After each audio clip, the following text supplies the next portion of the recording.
अरे बिंदु, आज घर में बहुत काम है। आज तुझे स्कूल जाने की जरूरत नहीं है।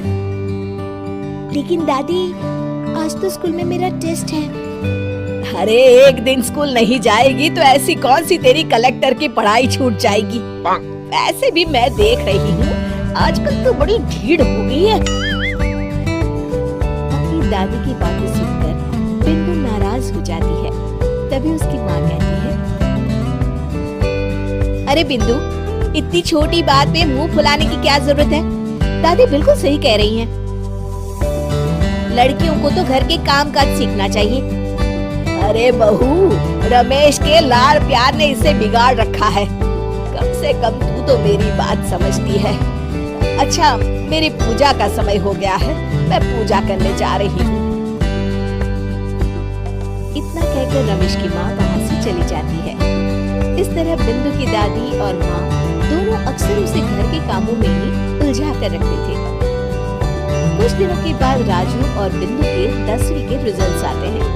दोनों बच्चे दादी को अपना अपना रिपोर्ट कार्ड दिखाते हैं। शाबाश मेरे लाल, तू तो बड़े अच्छे नंबरों से पास हुआ है। तभी बिंदु कहती है, दादी मैं भी अच्छे नंबरों से पास हुई हूँ। रमेश की माँ बिंदु को अनदेखा करते हुए कहती है, हाँ हाँ ठीक है, अभी यहाँ खड़ी क्या कर रही है, सुन लिया मैंने। जाकर मेरे लिए चाय बना कर लिया। बिंदु उदास होकर चाय बनाने किचन में चली जाती है। तभी राजू कहता है, दादी मैं क्रिकेट के कोचिंग सेंटर में एडमिशन लेना चाहता हूँ।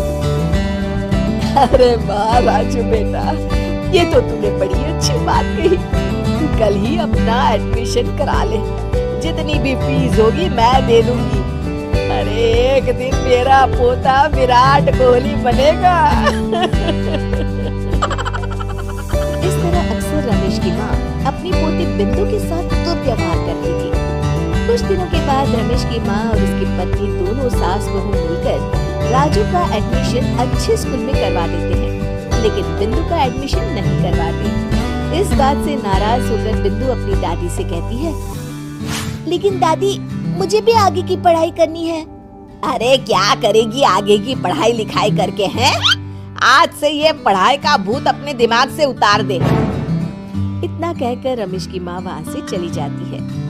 उस दिन के बाद से बिंदु की पढ़ाई हमेशा के लिए छूट जाती है और उसकी दादी उससे घर के सारे काम करवाना शुरू कर देती है। इस तरह उसका सारा दिन घर के कामों में ही बीत जाता था। कुछ दिन बीत जाते हैं और एक दिन रमेश छुट्टियों पर घर आता है। बिंदु को घर के काम करते हुए देख उससे कहता है, अरे बिंदु बेटा, तुम स्कूल नहीं गई? पिताजी, दादी ने मेरा एडमिशन कराने से मना कर दिया है। वे कहती हैं घर पे रहकर घर के काम करना सीख। अपनी माँ का ये बर्ताव देख रमेश को बहुत गुस्सा आता है और वो अपनी माँ से कहता है, माँ ये तुमने क्या किया? आगे की पढ़ाई के लिए स्कूल में बिंदु का एडमिशन क्यों नहीं करवाया? अरे बेटा, लड़की जात है, ज्यादा पढ़ लिख कर क्या करेगी? वैसे भी शादी के बाद तो इसे घर के ही काम करने हैं ना। तुम किस जमाने में जी रही हो माँ? अगर कल्पना चावला के घर वाले भी तुम्हारी सोच के होते तो क्या वो पूरी दुनिया में हिंदुस्तान का नाम रोशन कर पाती?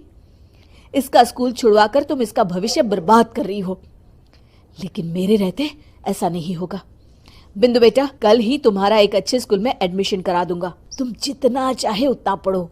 मेरे होते हुए तुम्हें किसी बात की चिंता करने की जरूरत नहीं है।